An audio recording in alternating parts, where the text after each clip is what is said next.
talk, real people, relevant conversations. The I Am Kiana Scales podcast is dedicated to real conversations about issues, emotions, and experiences that affects the lives of everyday people. Welcome to the I Am Kiana Scales podcast, episode 45, sponsored by the Closet Experience Boutique. I'm your host, Kiana Scales. Today, we unveil the fourth interview in our Dream Chaser series, exploring the journey of another remarkable individual driven by passion and purpose. Discover their inspiring story and get motivated by their relentless pursuit of dreams. Listener land, I hope you're ready to experience a captivating conversation with a true comedy veteran. Our guest today is Renard Hirsch, a Nashville native and TSU graduate who has delighted audiences for over 2 decades with his distinctive blend of observational humor and compelling storytelling. From the intimate settings of Zanies and the Comedy Store to the world-famous Laugh Factory and the prestigious Apollo Theater, Renard's performances have left a trail of laughter at every venue. Renard is not just a comedian, he's a dynamic performer who skillfully mixes religious insights with urban perspectives and brings characters to life with his spot-on impersonations. His humor spans from self-deprecation to clever twists that keep audiences engaged and entertained. He shared the stage with comedy legends such as Kevin Hart, Bruce, Pauly Shore, Arnez J, Sommore, and many more. In addition to his comedy career, he has made notable appearances in films such as The Green Mile, Drumline, and Hancock. Whether performing in comedy clubs, large arenas, or churches, his versatility and humor resonate with many audiences. Welcome to the I Am Kiana's podcast, Renard Hirsch! Yay! What's up? Okay, I can talk now. Cool.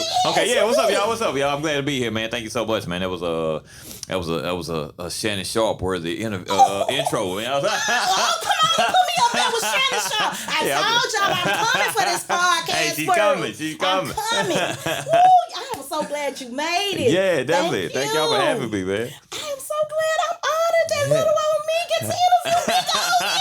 I am honored. We're going to jump right on into this thing. Okay, all right. So as we dive into your story. Okay.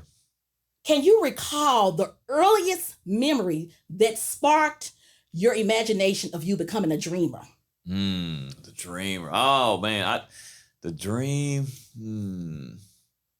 I think as a kid, just I don't know. I think outside was really inspired. Like to be outside. I just remember, running and playing, and I think that's where the dream of just a great life starts, and yeah, so I think that was, and then of course, going through school and in my different life experiences and being around my friends and stuff, and that's like and my family too, that kind of inspired me. I had lots of funny people around me too. Okay, so you had lots of fun. Yeah. Family that are really funny. Yeah, I got cousins that are funnier than me. I was like, man, if I could get them around, But yeah, I think it comes like mostly from like family and friends, kind of natural, and in my environment, it was a beautiful.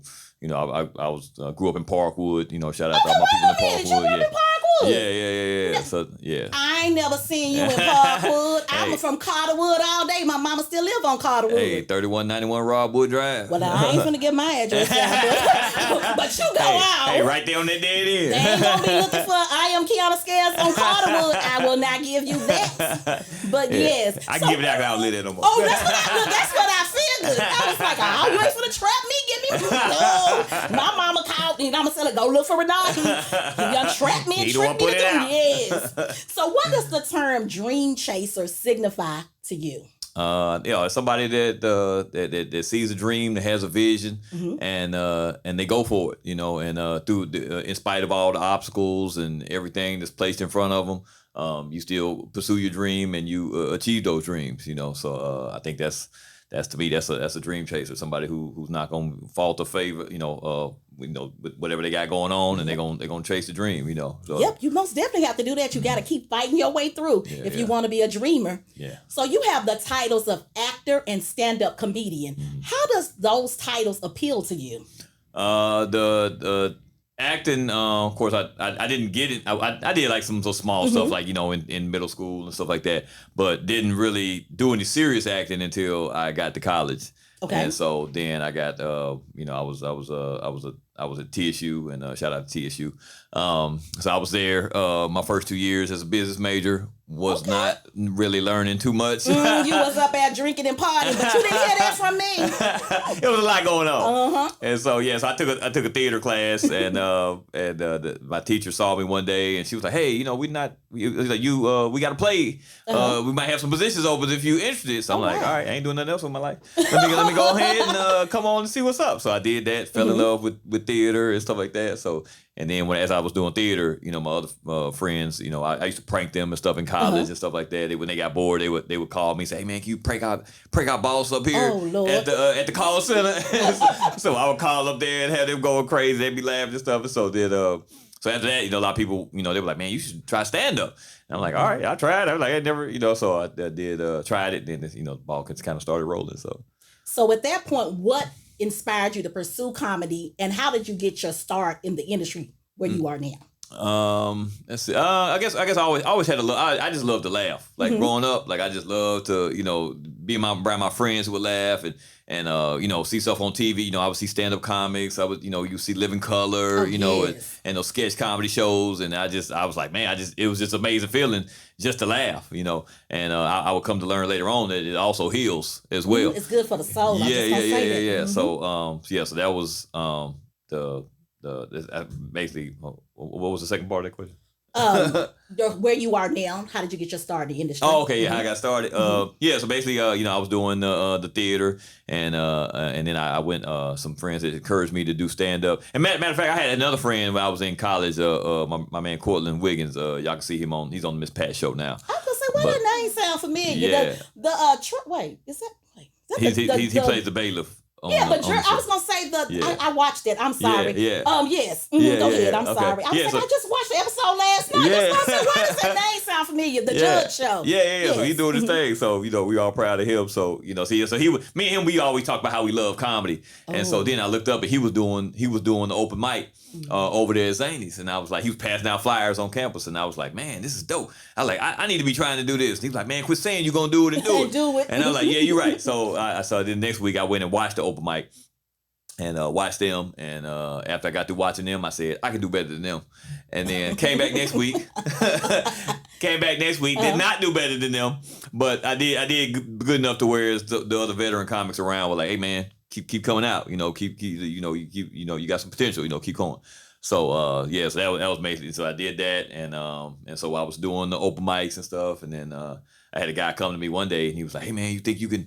Because like there wasn't a lot of comedy in Nashville at that point. Like it was Zanies and this open mic, and so this guy came in, and he was scouting comics. Okay. And he was like, "Hey man, you think you can do a black crowd?"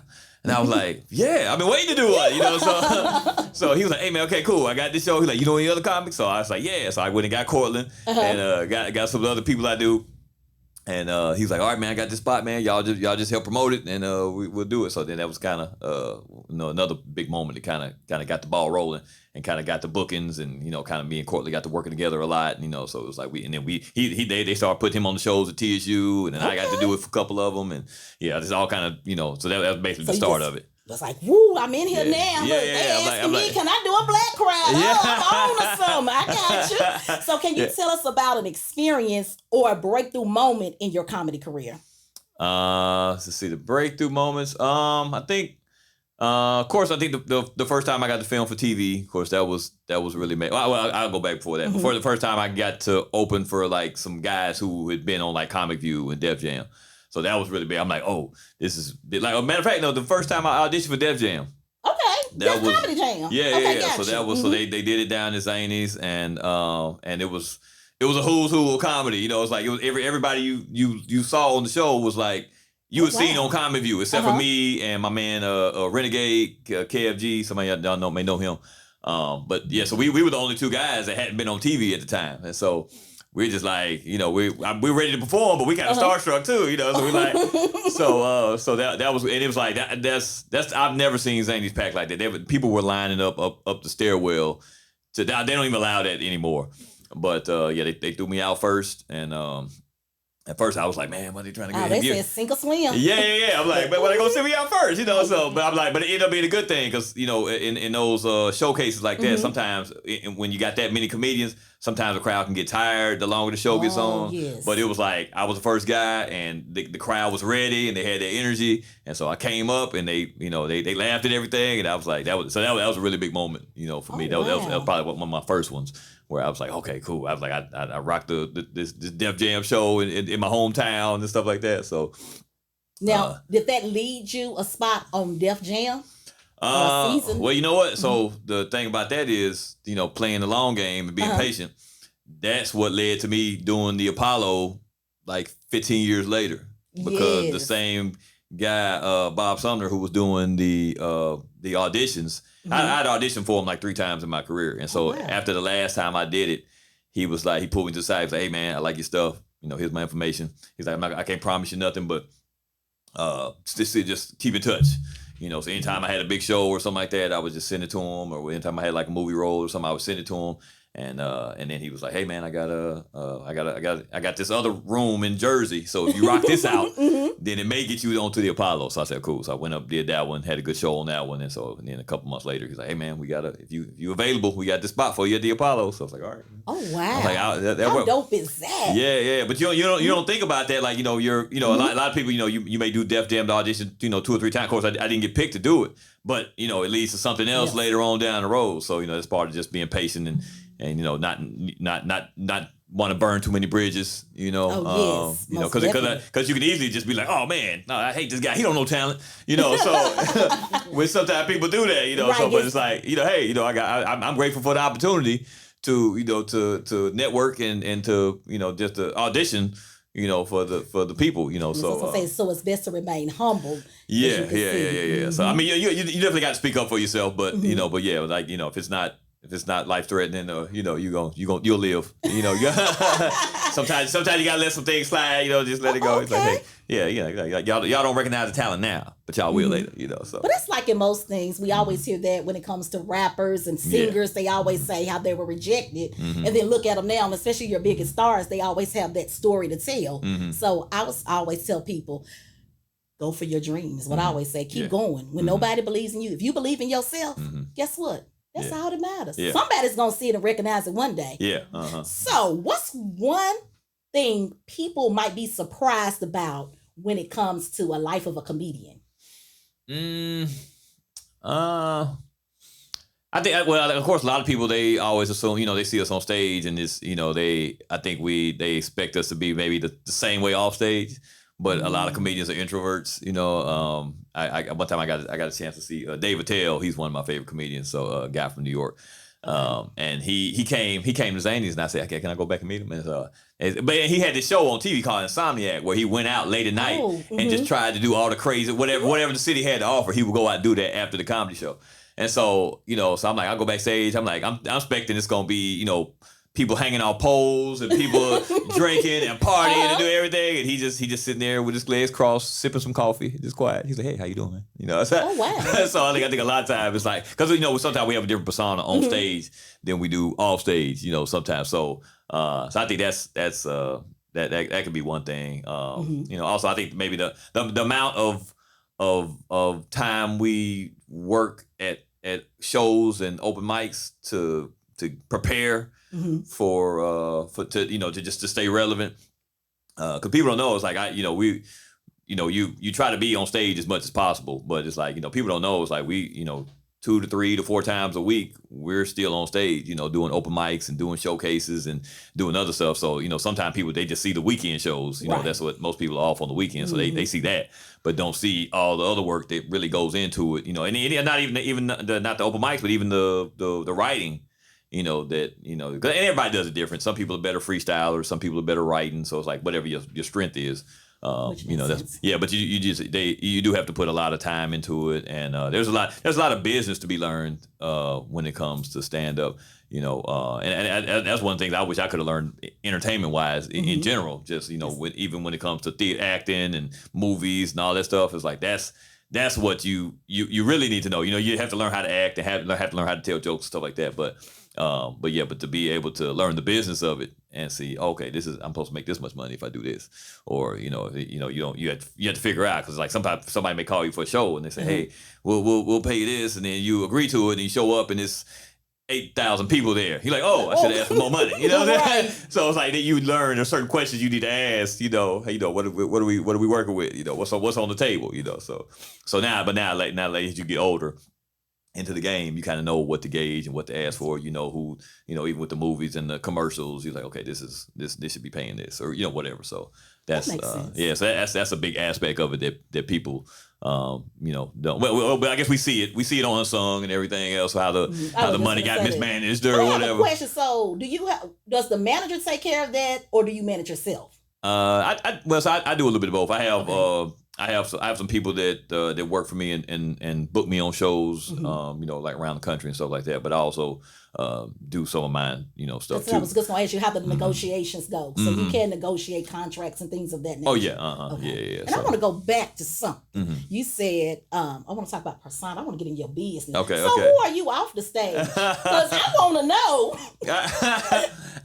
I'm pretty close. I think I'm a little bit more animated maybe on the stage, but. Because that's one thing. Like when after I started in Nashville, I ended up moving to Chicago. Okay. And so I worked out of Chicago for a couple of years.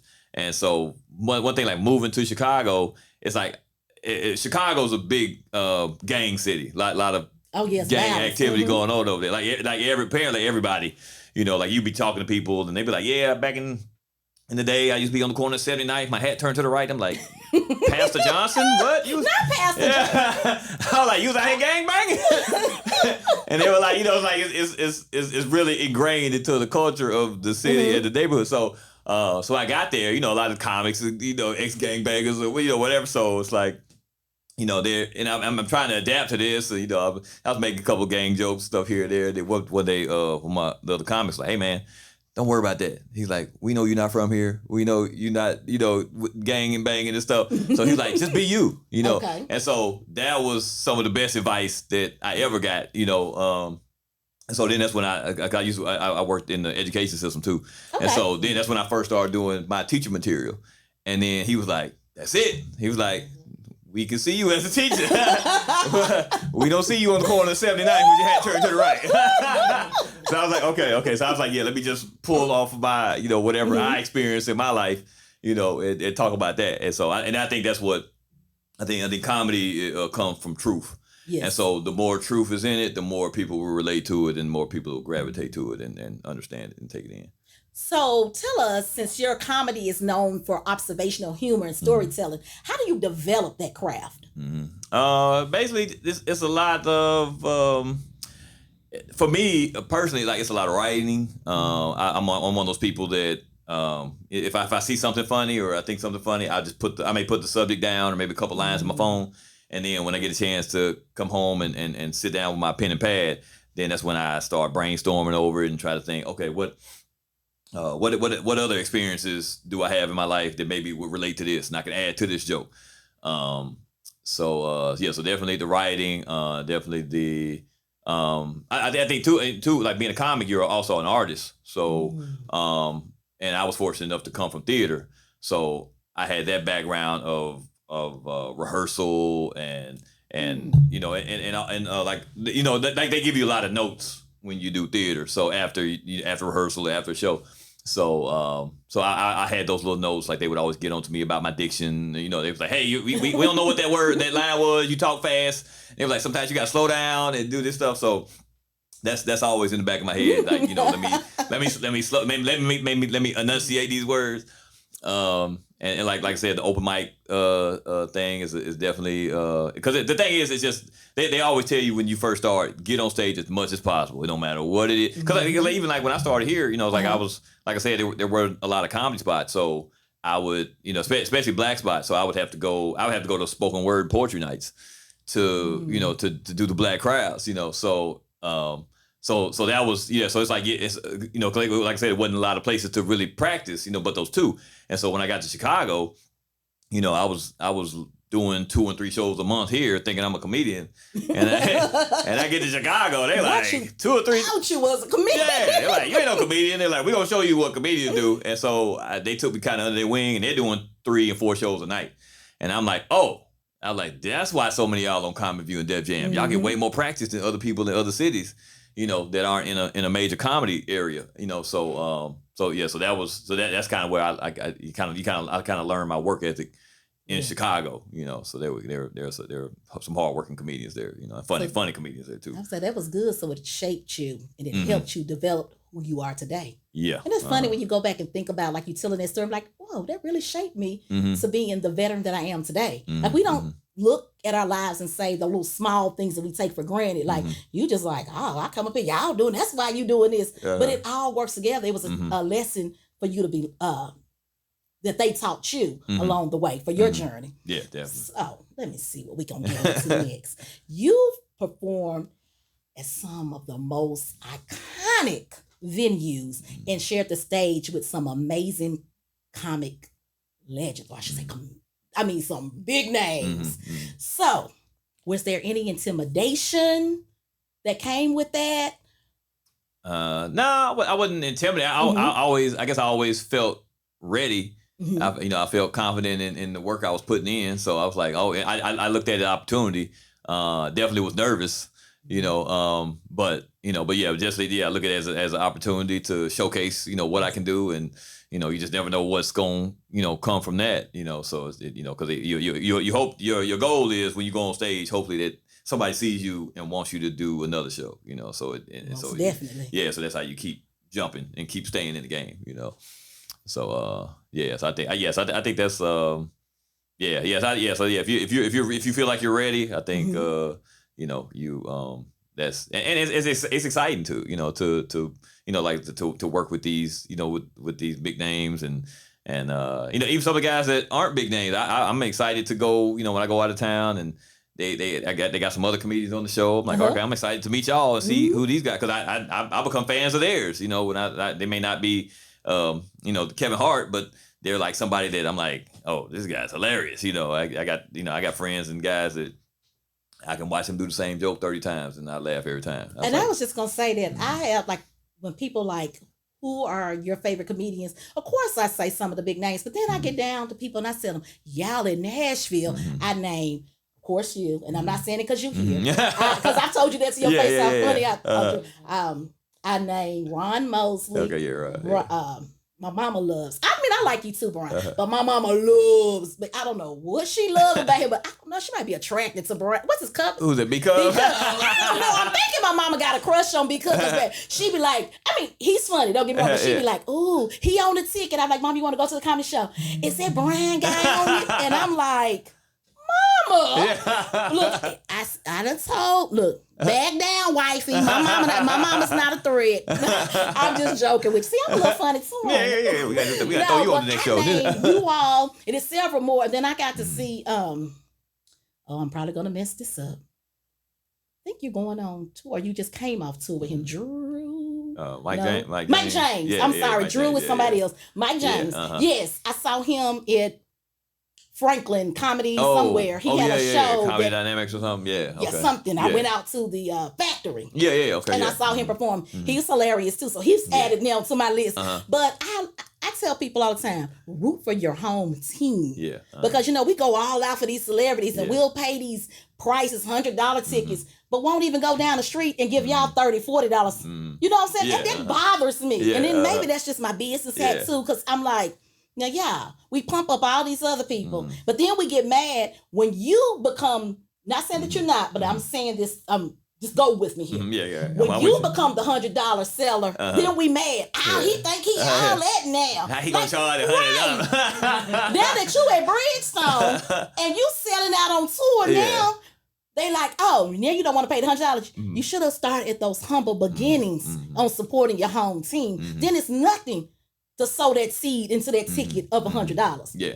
See, y'all don't hear me though. Yeah. But I don't get that. Like, it's part of the game. It's just like it's everybody has has to figure out their relationship with their hometown. So it's like, and because I feel like I've been blessed. I feel like I feel like I get a lot of love from the city when I go out, from friends and from people that come to shows. So I'm grateful for that. But also it's like when you go out of town, people treat you a little differently because they've never seen you, and they're like, oh my God, oh, you were hilarious. Where are you from? Who are you? So it's like, and it's like, but sometimes you come home, they're like, we known him since third grade. So you just said something. I hate to stop you right there. Yeah, go ahead. You just made that make sense for me. Mm-hmm. It's the accessibility that we have to you versus somebody that just connected. And they think, oh, they're here. We can see them anytime. As opposed to when you're out of town, they're like, oh, this guy's just here for the weekend. Let's go check out support and go check it out. Makes sense. I didn't even thought. See, look at you. You might be a little smart cookie out though. Yeah. You see how simple that was that you helped me connect that? Because I was like, it don't make sense to me. Yeah, because we as comics, we explore all this stuff, because we have to make it, because you'll go crazy yourself trying to figure out, why are people not coming, or why is this show working and this is not working, whatever. So we as a comic, because one thing like you were talking about, because and so me, because Mike James and Ron, we all went to high school together. Okay, so where y'all go to? We went to Hunters Lane. Okay, that's where my husband went. Okay, yeah. Shout out to the Warriors out there. So, so it's like, so we we always have those discussions about, okay, what, because also like when we're looking at promoting shows, we have that kind of advantage. We're like, okay, we Nashville guys, so we know how Nashville people think. So what would pull me out to say I want to go to this show? So it's like, and everybody has to figure that out, what their relationship with their hometown comedy club and with their hometown crowd, and you have to figure out some kind of way to make peace with that, and just know that, and just be grateful for the love that you get, and people I don't think people mean, most people aren't malicious with it, it's just people, it's just being a human, it's just a thought, I gotta ask you this: how was your experience performing at the Apollo? Oh, it was amazing. Did they roll out the red carpet for you? They did. So you want the real deal? I want the real deal. I haven't told this story. I've told this to people. Oh yeah, we get an exclusive. Come on here, right here on the I Am Kiana Scales podcast. You're hearing it here for the first time. Yeah, exclusive. Okay. So yeah, so I get there. We get there the day before. And I'm one of my partners. We got an Airbnb in Queens, and one of my partners, he's staying in Manhattan. Okay. So we're hanging out in Manhattan, and so then we meet some ladies at the bar, and so we have another homeboy, another friend that lives in Brooklyn. So he comes and meets us out. So then he's like, hey, he's come down, and we at the bar. So we come down there and we meet these girls, and so they're like, hey, yeah, we got some they got some edibles across the street. And so we're like, okay, great. They were like, yeah, y'all take us over there. We want to go. So we go over there and everybody gets some edibles and stuff.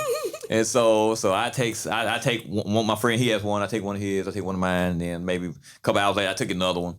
And it sends me into the stratosphere. So that night. So then I wake up the next day and I'm like, I'm still feeling it. So I'm like, let me stay in bed. And I was like, so get ready for this. Because the show's the next day. So I'm like, I'm a little bit mad at myself too, because I'm like, I got this big opportunity and you over here playing around. So I'm like, I just slept to as long as I could, to maybe about 3 or so. And then, so then I'm like, all right, I call my friends, like, hey, we're gonna meet y'all in Manhattan, and then we're gonna go over to Harlem. So the other guy, he lived in New York. So I'm like, I'm still kind of dazed, and I'm like, hey man, they're like, you gonna be okay?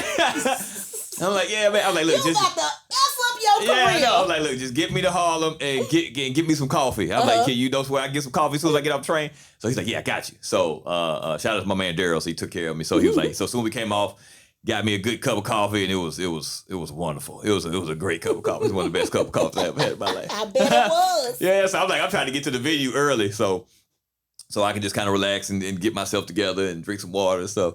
And so I get there, but then I like they want me to talk and meet a bunch of people when I get there. So I meet them, and so then I go back to the back, and I'm getting ready, and so then everybody starts coming in, and but yeah, by showtime I was good and I was ready to go. So well, I'm glad, because I was about to be mad at you.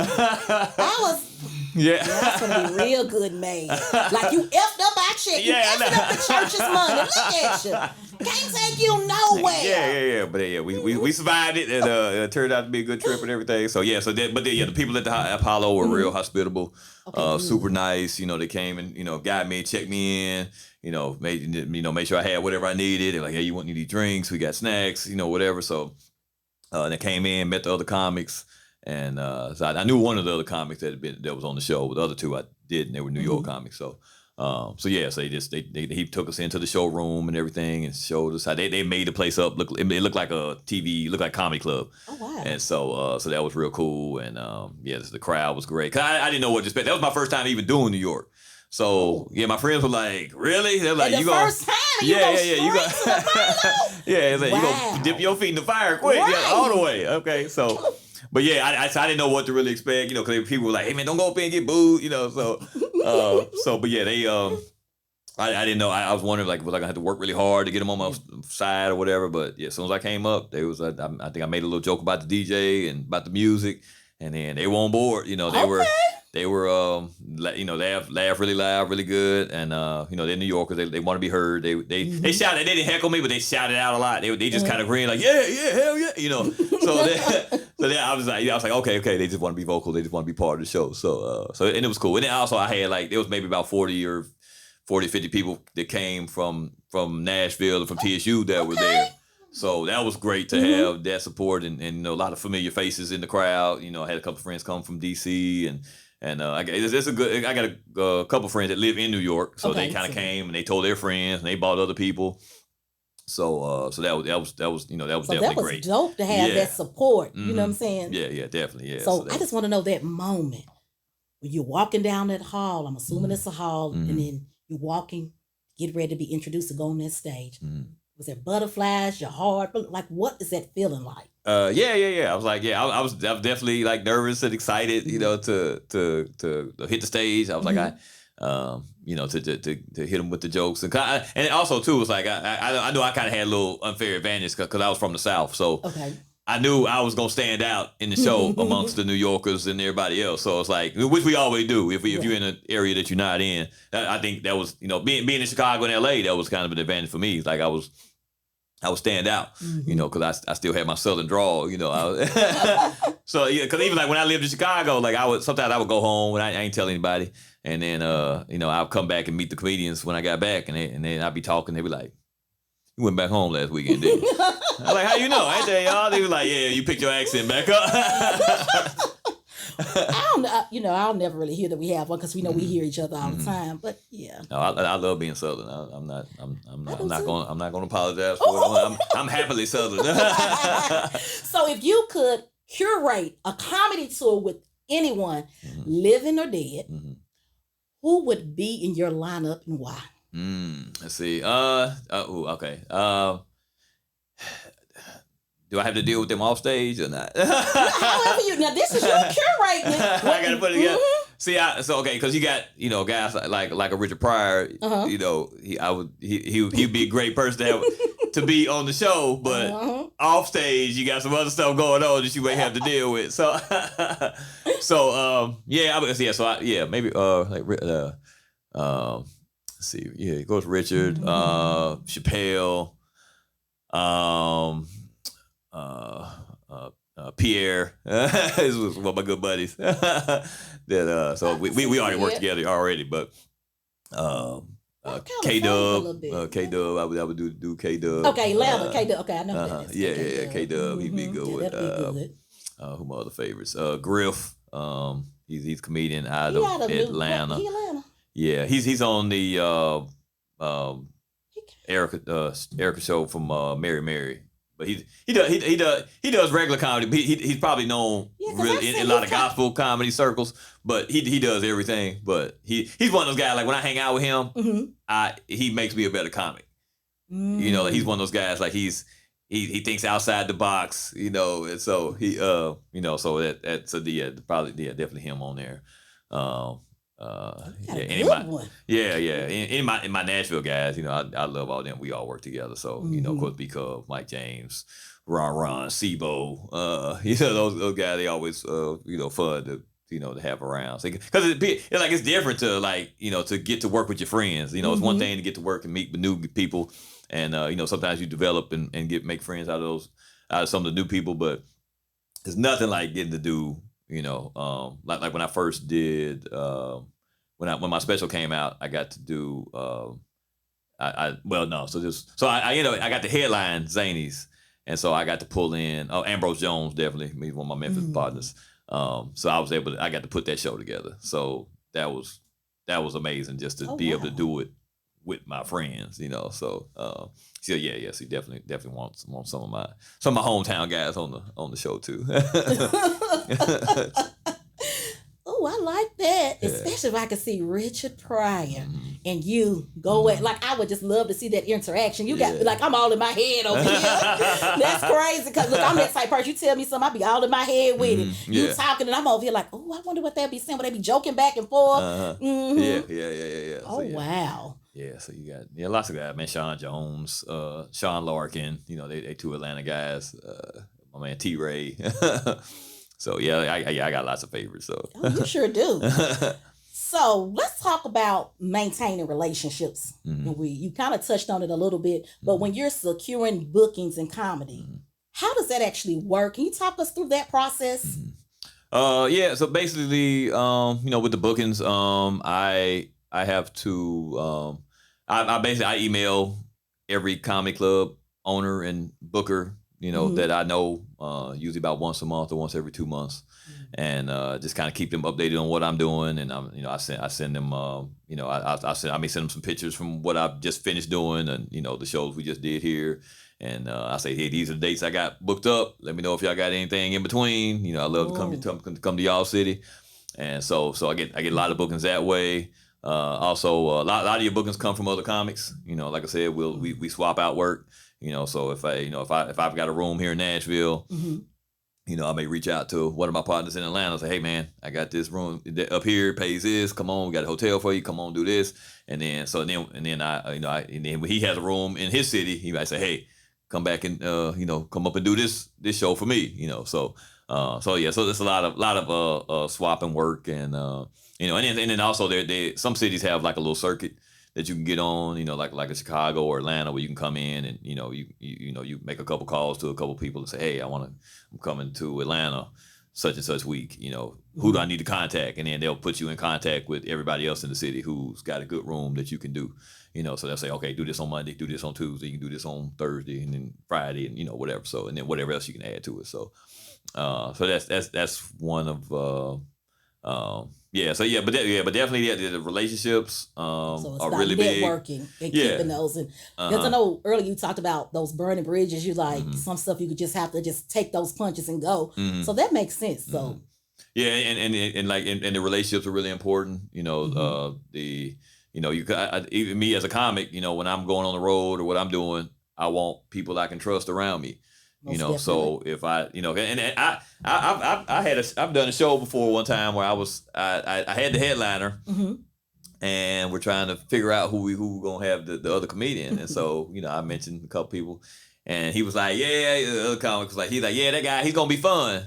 I mean, he's gonna be funny, but he gonna be fun to kick it with because he's got a wild card off stage. So I was like, yeah, you're right. He's a little different. So I was like, all right, cool. I was like, well, okay, we'll get this guy over here. So, and people don't realize that people take all that into effect. Who's going to be a liability? Who are we going to have to? Are we going to be calling around trying to find this person when it's showtime, or is this person going to be there 20 minutes early and ready to go? So all that comes into when you're doing booking and stuff like that. So your relationships, is going to play a big part in that. And so, even like, I had a situation. I had one of my friends, he told me I could stay with him when I came to LA. But then when a couple of days before I got there, he was like, oh man, I forgot I don't have my place no more. But yeah. Wait. Yeah, but he was like, hold on, let me call you back. So then he checked with his roommate and turned out I knew his roommate. And he was like, oh yeah, man, yeah, he said hit him up. He said you good. You can stay with us. So had I not had that relationship, right, I'd have been trying to figure out my where you gonna stay. Yeah. Well, you would have been on social media talking about who got the hookup at Holiday Inn. Look, I gave you Holiday Inn. I could at least gave you the Marriott. Dang. Who got some points I can use? Dang. So yeah, but yeah, it's definitely really important. Because those, like I said, a lot of your work comes from other comics. So if your name is good, then you can work a lot of places. But if it's not, that can be a tough situation too. You won't book some gigs because of it. And and you always try to be good and nice to everybody. Even like when you go into comedy clubs, you want to be nice and cordial to everybody.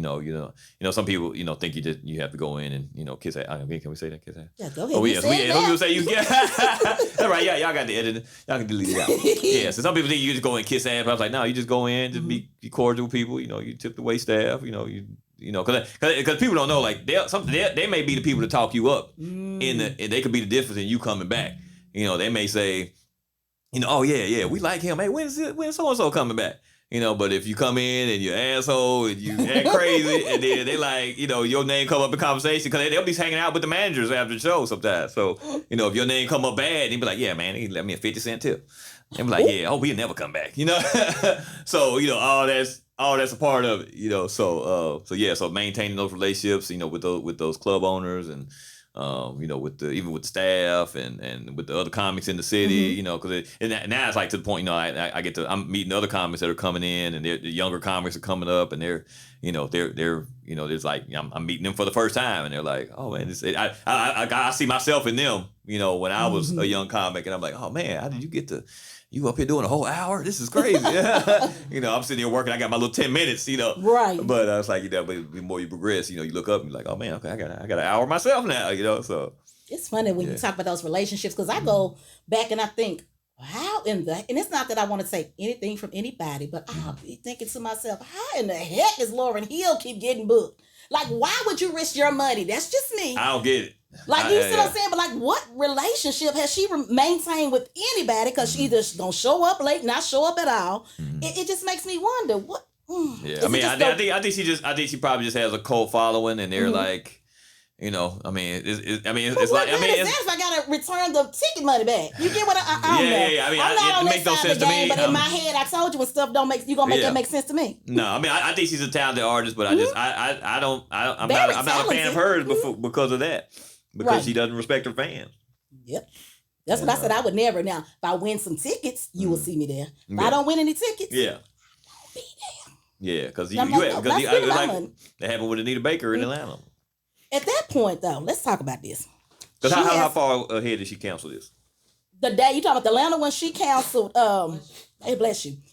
The day right before the show, because everybody was there, they paid to park, they lost that money. That's so disrespectful. Some people came out of town. Yes, that's what I'm saying. Think about it. Yeah.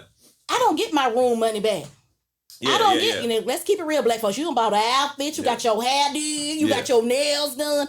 You don't get that back. That $60 parking that you just flew paid. Down there. Because even on a bigger scale, like I know y'all saw with the Taylor Swift thing, just got canceled. Oh, and it was in another country. That was out the country. People can't come from America to come out the country to go to this concert. So it wasn't her fault that it got canceled. Right. But, you think about all these other expenses that people had to pay to, that they just lost for, Yeah, and I hate that. But like I said, life goes on out there. But at some point, I think your management needs to stop booking you for shows. I get it. They want a piece of the bread. I get it. But at some point, integrity to me is everything. Yeah, somebody has to have a sit down with her and be like, hey, what do you want to do? Do you want to perform, or you just want to, because we'll work. They'll work with you. Right. Like, because she's a monumental talent. She's got Grammy, so all this stuff. So it's like, they'll figure it out. But it's like, you got to work with them though. You got to say, hey, look, okay, let me just, I need to take some months off and let me figure this out. Because I can't. I can't do my fans like that. You know what I'm saying? That's what I said. It's like they don't have any loyalty to the fans. It's like, I'm who I am. I'm just going to flaunt in here and come late or not show up. Yeah. They'll get their little money back on the back end. Yeah. But that's so disrespectful to me. Yeah.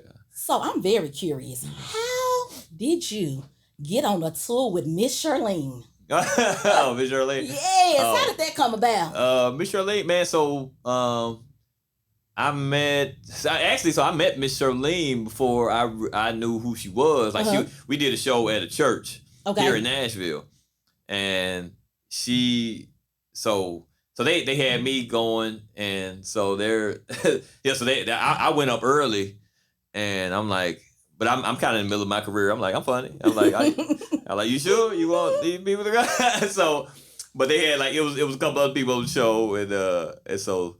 But which was fine. I'm like, yeah, y'all put me up first. That's fine. I'm gonna go do my thing, have fun.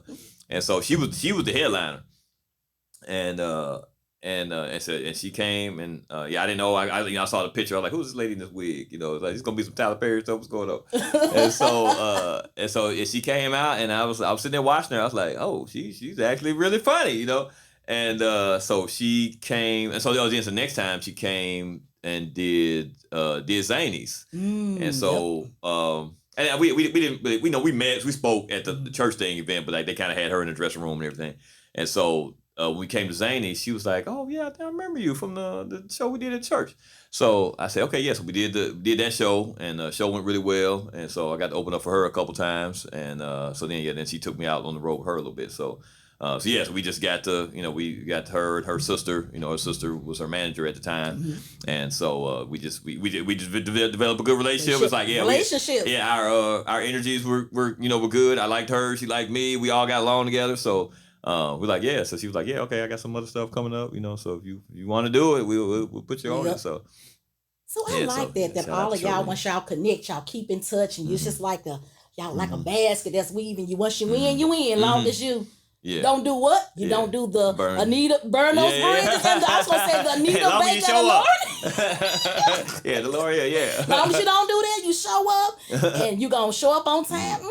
Cause people like before the internet, like the comedy world was really small. It was like, if you were halfway funny and you traveled a little bit, you would know everybody. And so like now, but with the internet it's a little different now. Because now it's like you can. Comics that just pop up out of nowhere and go viral, and then all of a sudden they're on tour, and you like, okay, because beforehand, it's like you worked the road for years, and so it's like, if you work the circuit, you pretty much know everybody. You go come across most people, especially in your region, right? If you were in the South or you're in the Midwest or whatever, you'll come up on a lot of those same people. So how do you feel about celebrities like T.I. And social media sensations like Pretty V, Country Wayne, what is it, Dizzy Bay, just people in general like that just seem like they just came up overnight, where you have been putting in the work for years to get to where you are? Because a lot of people feel some type of way about it. How do you feel about it? I think it's definitely a big adjustment to the game, because I guess when I started comedy, you had to be funny. Now you don't. Now you can just, if you get a funny video that goes viral, and comedy club's a business, so they're like, 600 people gonna buy drinks and buy $50 tickets to see you. We don't care what you do on the stage, so it's like, so it just depends on the comic. Some comics take it seriously and they come and they work and they hit the clubs and they get funny, and so I don't have any problem with that. It makes it, it's an adjustment for the older comics, because now you have to go dip your toe into the social media to really to stay relevant. To stay relevant. And into the game. So that's it's a little different, but the one thing is about the social media is like social media got rid of a lot of gatekeepers. So a lot of times in the past we couldn't break in. And so now, I feel like maybe in the past, maybe you had to move to Atlanta, you had to move to Chicago, you had to move to LA or New York to make it big. But like now with social media, you can create a following, from, around the corner. Yeah. So it's like, so now I do think that's really cool about that. You can reach so many more people, and, and people can't block you, really, as long as you got your business and stuff together, and you'll make your way to the clubs, because that's what, when we started producing shows here in Nashville, we would do really good, because we used a lot of the guys from Def Jam and Comic View, and the mainstream didn't know about them because they were underground, but they were hilarious, and we black folks, we knew who they were, but like a Rod Man, Rod Man, yes. He was always hilarious, one of our favorites, but it wasn't until he did Last Comic Standing that the mainstream kind of knew, they're like, oh, okay, they're just now seeing him for the first time, even though this guy been going hard for 25 years. So we were able to do that now. But now it's like, now if they can track you through social media, so they can see, you can, it's easy, if you got a following, you can get an agent, and they'll say, they can go talk to the club, say, hey, this guy has 1 million followers. We'll get this guy in here. And what they do for a lot of comics, like when they first start, if they don't have the time, to close the show, to do 45 minutes or so, they'll put other veteran comics on the show with them to kind of fill the time. Yeah. So they may have them hosted, or they may just have them do a smaller segment of the show. So even like a Charlie Murphy, like Charlie Murphy was, he had done comedy, but once he did the Chappelle show and he was doing those Charlie Murphy stories, everybody wanted to see him. And so he's catapulted this career. Yeah, but at the time they were like, he didn't have he didn't have the 45 minutes. And so they said, well, what we'll do is we'll have you host it, and we'll put Bill Burr and Donnell Rollins on the show, because they're seasoned comics, and they both got an hour, if not more. They probably got 4 or 5 hours in their heads. But yeah, so they were like, we'll do that until you get your chops. And so once he got his chops up, then now he got to the point he's closing the shows, and he's putting other people on the road with him. So that makes sense. So how do you navigate the fear of cancel culture, or do you not even think about it? Yeah, it's there. I guess that's another unfortunate part of social media, is just how everybody's got their phones out. So, and people may not realize, when we're comics, when we're working out new material at an open mic, or maybe a new joke, we're constantly trying to, we may be trying to figure this out. And before social media, you had the anonymity where you could go to, a little smoky bar and say anything, or maybe say something wrong, or, say, cause you're trying to figure it out.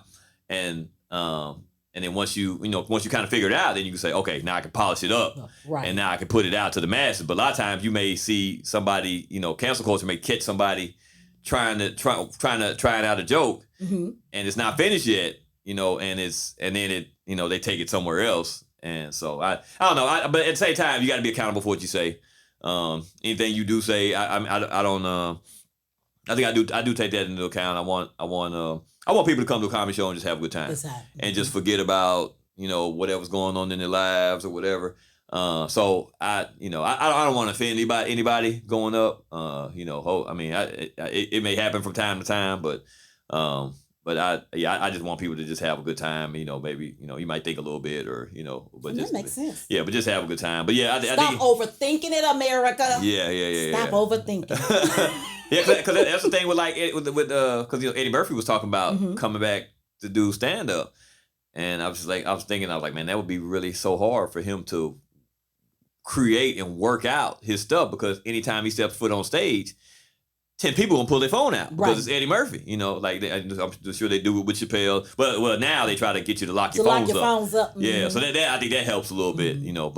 But yeah, it'd be like, that'd be tough to do for Eddie to every time he goes somewhere, because he don't want to advertise he's coming. Right. Like a lot, when I go to open mic, I don't tell people I'm going to open mic.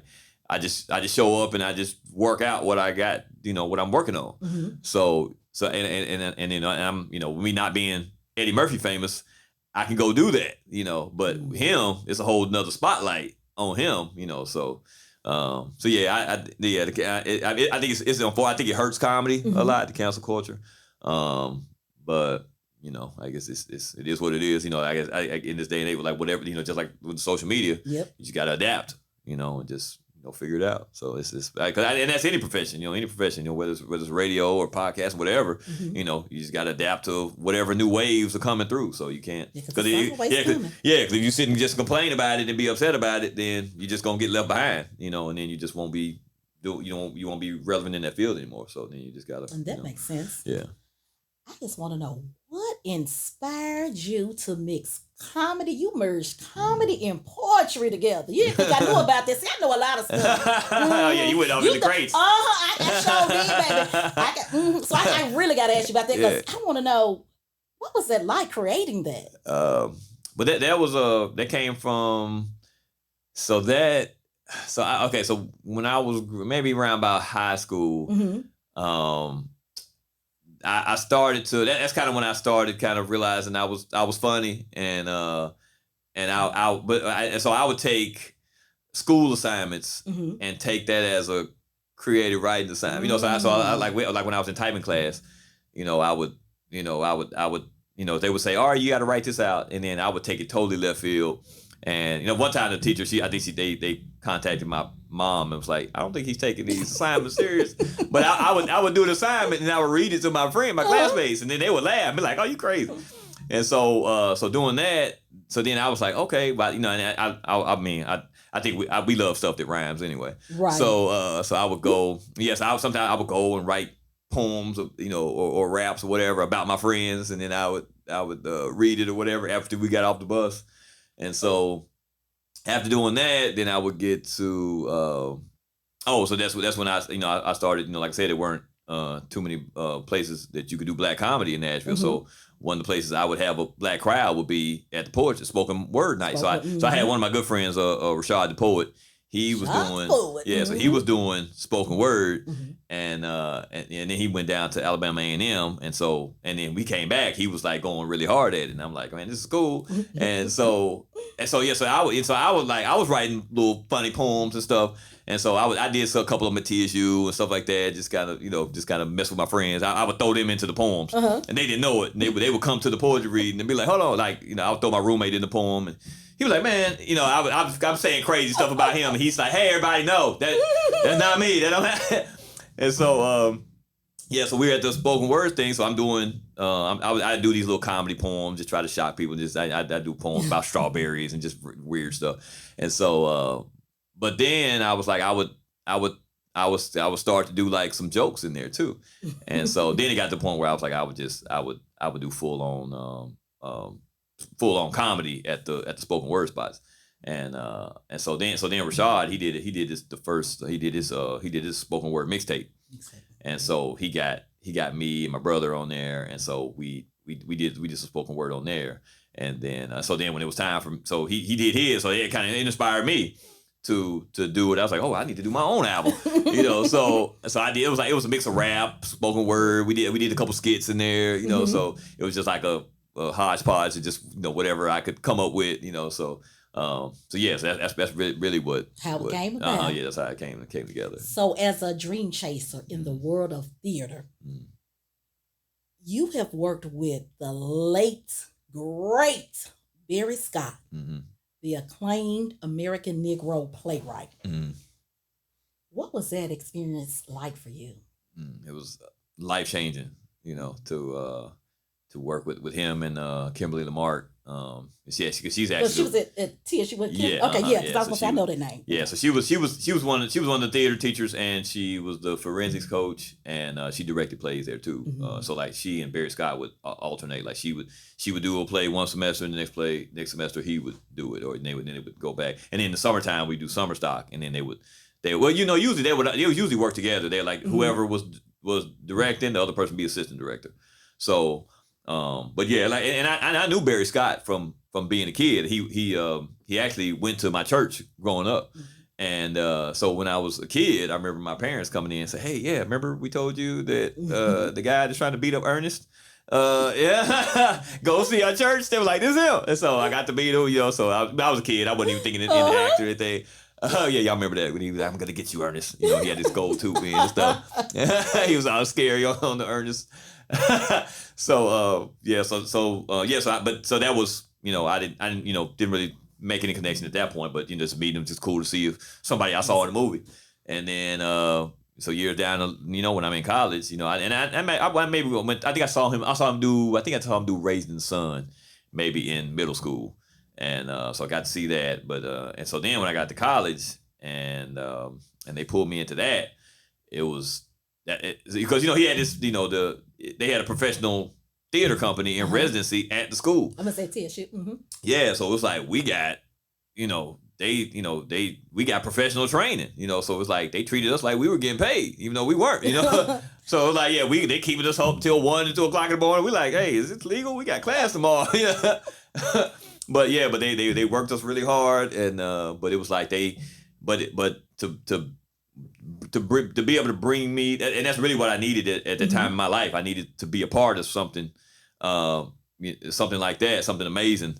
And so just to be with them is like to work with them and see that process and see the, how many times we rehearsed the scene to perfect it, to how we want, how they wanted it to look. And so that was I just fell in love with that whole process, and I think that's what you have to do. I think as an artist, you have to fall in love with the process, like even with stand up, it's like you have to fall in love with the process of writing a joke and then going to an open mic and then trying it and then seeing it not quite work and then going home and rewriting it and then coming back and trying it again, so it was like, so definitely, I definitely learned that process, working with them. And basically, I mean, they molded me into an entertainer. It's like everything. Whenever I'm on stage, if I'm talking too fast, I hear Mr. Mark in the back of my head saying, "Diction, slow down. You doing too much." Keith over there laughing because I'm gonna miss a word. I'm gonna talk too fast. Because, it happens to me. And then I'm in my head thinking, okay, let me slow down. And then I feel like when I'm in my head, it makes it worse. It's like, just let me do me. They'll get it, It is what it is. Yeah, but it's in there. Because, but it's like they gave me appreciation for August Wilson, Lorraine Hansberry, Pearl Cleage, so I was... Come on, you better know him, baby. You better know him. See, you didn't think I was going to know what you're talking about. Hey, look, the theater aficionado, I see you. Yes, I know a little something. I don't know a lot, but know a little something. Because see, I didn't know about that stuff. The other actors were, I was a new kid on the block when I started acting, so it was like I was... and I had some, the other veteran actors, they're like, hey man, I was like, man, you auditioned for that play? They're like, am I auditioning? This is August Wilson. Hell yeah, I'm auditioning. And so I'm like, who's August Wilson? So piano lesson, come on now. Yeah. So I'm getting into all that, and I'm like, oh man, I'm like, this is just really dope to just do these roles and to tell these stories, and to tell these black stories. To tell them black stories. Yeah. So it's like, I mean, that was amazing just to be introduced to that. And to be introduced those to other actors that were that serious about theater and about acting, So it's like, because I'm like, oh, I gotta step my. It's just like being in Chicago. I'm like, oh, I gotta step my game up, because even like when I got to Chicago, it was like, oh, there was cause I think Chicago, they have a really high expectation for their comedy because they've seen so many great comics come through there. They seen Bernie Mac, they seen D. Ray, they seen Lil Rel. So it's like they're like, you better be fun. Don't waste that time. So it was like when I got, when you get to a place like that, you like, oh, either you got to step up or they gonna bump you off these shows. You're not gonna get an opportunity because like Chicago, like everybody, like when I was there, like Deion Cole, I think he had moved to LA at that point, but he was still coming in he would host the shows at Jokes and Notes sometimes. So, you would, you see, if some of these superstars walk in and they're like, they don't know you that well or they think you're not that strong of a comic, they be like, I'm like, hey man, my bad, man. We'll get you on next week. Oh, wow. But we gotta get put Deion Cole up. We gotta put Damon Williams up tonight, cause he in town. So so it was like so it's like, being with those actors, at TSU who were really serious actors, a lot of people were cranking out. A lot of people were going to DePaul and going to Shakespeare Festival and stuff like that. So it just made it was just an amazing experience to work with them and just to have them as a family. Like once you go through something like that, like we had an actor quit like maybe 2 weeks before before we did Raising the Sun, and it was like a major role, and we sitting there like. They didn't have an understudy? So they did have an understudy. See, I told you I know a little something. Don't play with me. Don't play with me. They had an understudy, but she hadn't really been coming like that. Oh, okay. So we're like, and so, kind of. Get back a memory. Like, why she wasn't coming? Because what you do to her? Nah, she was busy. She had other things going on. But she came in and took over the role. And it was a funny thing about working with Barry Scott because Barry Scott was like, he's one of those show must go on people too, like most theater people are. Yeah, he one of those people that he be like, yeah, you know what? Don't worry about it. I loved his voice. Yeah. If it comes down to it, I'll put on a wig. I'll play mama. It was like. I loved his voice. When I say he used to put on plays at the church, and then I loved when he would do Oh my God. The welcome at church. I just love his voice. I mean, I would be at churches, when he come on. I mean, it was just like he commanded my attention. That voice, the greatness of that voice. The way he carried himself. It was theatrical. It was, it was regal. It was, so it was, it was definitely, because even after I left TSU, I would come back and we would just sit in his office and just talk, and just talk about, our careers, and we would talk about life, and we talk about, just things going on around us. So, that was probably the best advice. That was, I missed that. A lot of gems and nuggets. That I'm pretty sure, because he was full of wisdom. I mean, I didn't know him on a personal level, just witness the things that he did in the interviews and things, and I'm like, oh wow, okay. Like I said, he commanded my attention. Didn't even know, I just know of him, but yes. So, what's a piece of advice you would give to an aspiring comedian? If I was a comedian coming up, of course, just like they told me, stay on stage, get on stage just as much as possible. You don't worry about the money starting out. Just you just worry about getting funny. Just come out there, and I think one of the things too is to enjoy the ride. I think early on I didn't quite get that, but as I got older, I realized I'm like, oh, you know what, this is, you getting opportunities to do some amazing things. You getting to meet some amazing people, and you getting to travel. You getting to go places. I'm going to places that I never thought I would go, or things like that. So, finally I was like, you know what, I gotta, don't be uptight about some things, and just kind of just enjoy the ride. That this is be grateful for what God has allowed you to do, and allowed you to see, and allowed you to experience. So that definitely a major thing. Gratitude. Definitely. Be humble. I think be open, be willing to learn. Don't. I think I do see that sometimes some of the young comics, I guess we got they got YouTube, and they got they figured, oh, I know what to do. As opposed to sometimes your elders could drop some jewels on you that that you didn't think of, like that. Sometimes you'll see young comics, they want to dominate the conversation. Like, no, I'm like I hate it when that happens. Sometimes you're it's a you're like, no, hey, Steve Harvey's talking. let's listen. Dave Chappelle is over here talking. He's giving us jewels. We don't care about your career right now. Let's take this in while we got this. Yeah, we'll get to that later.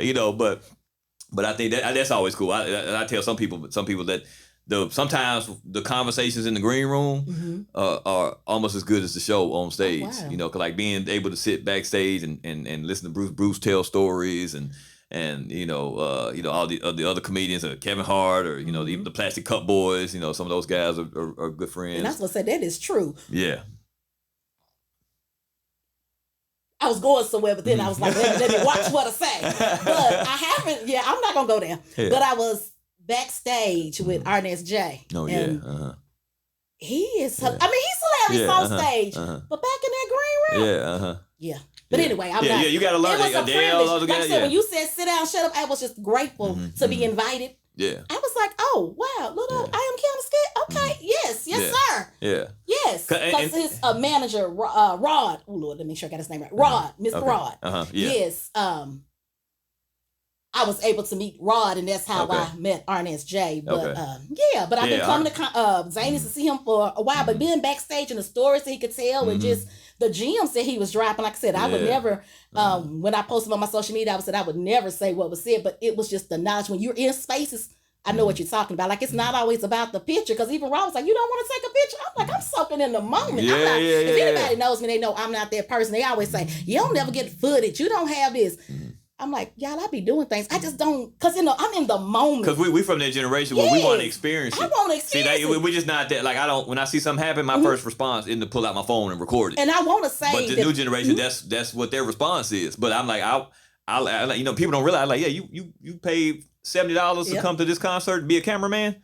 Like, no, I want to sit back and enjoy the show, And that's what he said to me. He said, and you're back here and did not once pull out your phone, ask me for a picture. And I'm like, they be back here? What? Like, I was like, no, it was a courtesy just to be asked to come back here. Like, the way that conversation went, that's all I'm going to say. But I was just like, wow. Like, I was just being me. I'm like, I don't do all that extra. Like, I'm not trying to get a picture with you to put it in to raise my social media. My social media is going to be what it's going to be. Like I tell people, I'm not crazy about numbers. I am not about all of the hoopla. I'm about being impactful. What can I do? Like with your podcast, with this podcast and bringing you on, what can I give to the people? How can I get you to inspire somebody to live their dream of being a comedian? It's somebody out there that's going to hear this or see you and be like, wow, dang. He said throughout the interview, just stay consistent, be on time, show up. Those relationships, about building relationships and bonds that are important. So to me, those gems that you share, that's important. It's not about, oh, I got Renard Hirsch on the show. Oh, no, that's, to me, that's vain to me. And you'll get some gems dropped or some stories told that they might not want on camera. So you might have, it might be a whole, if you sitting there with your phone, you might even ask, hey, can I record this? Right. They'll say, okay, cool. But in the back of his head, he's like, I know this is being recorded. Right. So I may not, they may give you the deep details if you're not recording. But so and then if you're not recording, still don't go and put it out there. That's like I said, let me preface what I want to say, because it was some gym, but I was like, I don't want to really spill. That was given to me. And I'm going to cherish what was given to me. And it's, I just want to respect him because, yes, I was just grateful. Yeah. And you see, like you talking about Arnez J, I was like, I got to open up for him one time at the Stardome in Birmingham. So that's in Birmingham. Yeah. So I was, because Miss Pat, we used to open for him. And so she was open for him, but she got a bigger, I guess a bigger gig in Dallas or something. So she was like, hey, I want to go do this gig. She was like, you want to come open up for Arnez? She's like, I give you the hotel room. I was like, yeah. So I was like, I'll go down there. And so I go in the green room. He's not even in the green room the whole time. And so they were like, yeah, we'll give you the light and then we'll you bring him up. So I didn't even meet him till they brought him on stage. Oh wow. So I introduced him. He came out and it was like he had an aura about it. Like he had on like all white. He had all this jewelry on. I was like, yeah, it was like I was like, he clean. And I was like, yeah, that was. I was like, man, yeah, I wanna. So I think about that too. I was like, man, I wanna make an impression when I come on stage sometimes, But yeah, definitely. But yeah. So the what we talking? We didn't got off of stuff. What we talking about? We were talking about. What we talking about? We were giving advice to young comics. Advice to the comedians. You gave them some though. So how can the people stay connected with you and follow your work? I can check out my website www.renardcomedy.com. I'm Renard Comedy on all platforms, so I just make it easy. I'm Renard Hirsch, but I know it get tricky to spell Hirsch sometimes. I would say spell your last name. Yeah, it's HIRSCH. So yeah, Renard Hirsch. So Renard Hirsch on what is it, on Facebook, and everything else is Renard Comedy. The website is Renard Comedy. So I usually keep the website updated, so you have my dates and tour dates and stuff like that, and everything. I got all the. You got a tour coming up in September, right? You producing a tour. Yeah, that's the funny. We're doing the Funny Lane tour, so that's me, B Cove, and Mike James, and so we just did New Orleans. That actually was the first date. In New Orleans, and so that went really well. Yeah, you just came back. That was last week. Was that last week? Week before last, I think. Yeah. I sound like a stalker. Let me. I was like, you did your research. Oh, baby, I'm gonna always do my Inspector Gadget skills off the chain. I just couldn't find who you was dating, but did I say that out loud? Look, they can't find that. I couldn't. I was trying. I was like, let me see who we involved with. Let me see. I found it, but I just ain't gonna share it.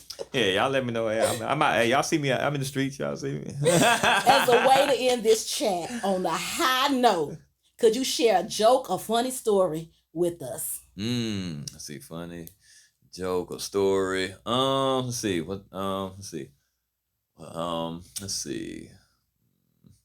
Well, I guess we just got to we just did the shows in New Orleans, so baby. Yeah. We would. Hey, I love the accent. I love the women down there. They was because they so matter of fact. They fake. So I was checking in my hotel, and so I was a lady in front of me, and white lady in front of me, and lady, black woman at the desk, and so she's like, oh.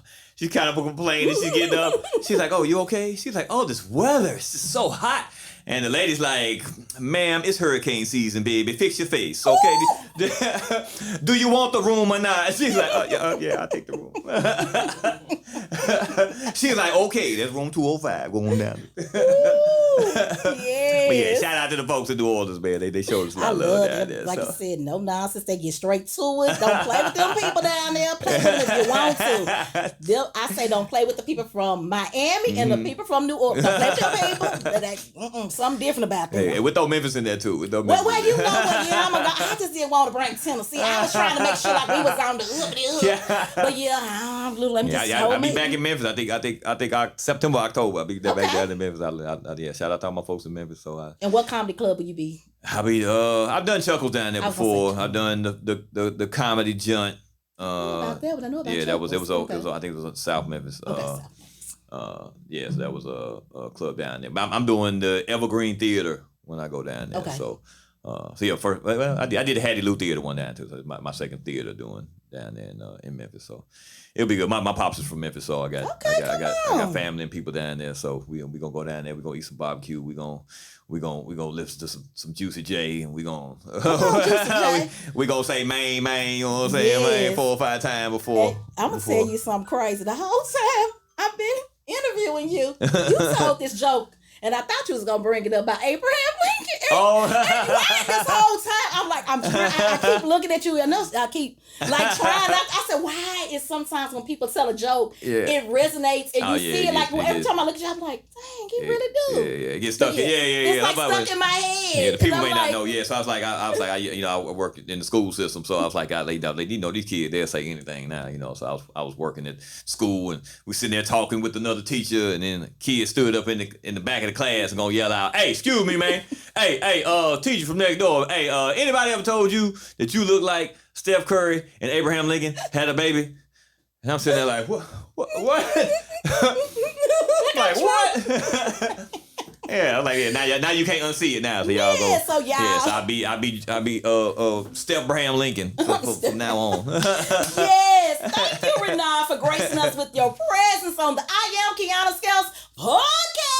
Yeah, thank you. You are now part of our family, and you're welcome back anytime. I gotta give you your flowers. This is a fun interview. You kept the energy up. You had me on my toes. I'm like, let me. I ain't telling no jokes. I'm just gonna come and introduce, to come. That's it. Now, don't expect nothing out of me. I can do a little improv. That's about all I can do. You just bring your energy because you got. Look, now I'm shooting my shot right here on the I Am Kiana Scales podcast. You gonna put me on? It's positive energy. I show up on time. Well, I show up on time because I introduced you for the OnlyFans. The thing. So I always show up on time. Yeah. I'm courteous and I love building relationships. Come on, I just shot my shot. I love that. I love the positive energy. So I'm attracted. Oh yeah. So look, you mean I think I got me a job. Is that you gonna work me in somewhere? Yeah, we're gonna get worked in somewhere. You got my information. Okay. Real talk. Chasing your dreams is a lot like trying to catch a bus that's always one stop ahead. Sometimes you feel like you're sprinting with a backpack full of bricks. But remember, the key is to keep running, keep laughing at the adventure of it all. Because if you're not having fun on the chase, you might as well be stuck on the bus stop. So lace up those sneakers, keep your sense of humor intact, and chase those dreams like you're trying to catch the last train out of town. Hey ladies, ready to elevate your style game? From timeless classics to the hottest trends, we've got something for everyone. Visit theclosetexperience.com and save 10% today with code PODCAST. That's PODCAST. Theclosetexperience.com. What's in your closet? Theclosetexperience.com. What's in your closet? Be sure to use code PODCAST, PODCAST, and save that 10%. Theclosetexperience.com. What's in your closet?